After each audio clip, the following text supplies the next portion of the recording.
Hello. Welcome to Sabbath School Flashcards. It is Tuesday, March 24th, and today's lesson is titled The Resurrection. Read Daniel 12:2 and 3. Reading, "And many of them that sleep in the dust of the earth shall awake, some to everlasting life, and some to shame and everlasting contempt. And they that be wise shall shine as the brightness of the firmament, and they that turn many to righteousness as the stars forever and ever." What event is he talking about here, and why, considering what we understand about death, is this event so important to us? Daniel makes probably the most explicit reference in the Old Testament to the coming resurrection. And as we reflect on this passage, we can learn some very important truths. First, as the metaphor of sleep indicates, no immortal soul inhabits human bodies.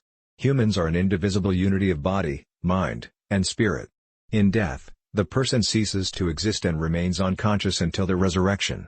Second, our text points to the coming resurrection as a reversal of what happens as a consequence of sin. Indeed, the expression translated as dust of the earth, in the original language of Daniel 12:2, reads, earth of dust.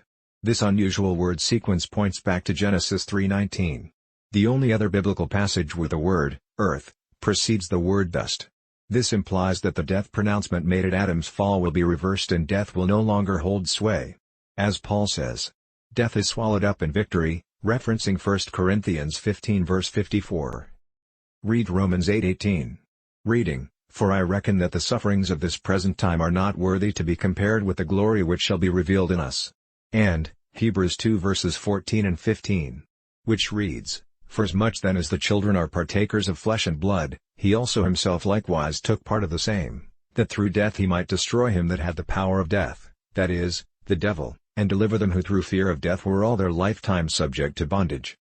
For what reasons do we not need to fear death? Death ruins and ends everything here, but we are offered the promise that death does not hold the last word for faithful believers. Death is a vanquished enemy. When Christ breaks the chains of death and emerges resurrected from the tomb, he deals the fatal blow to death.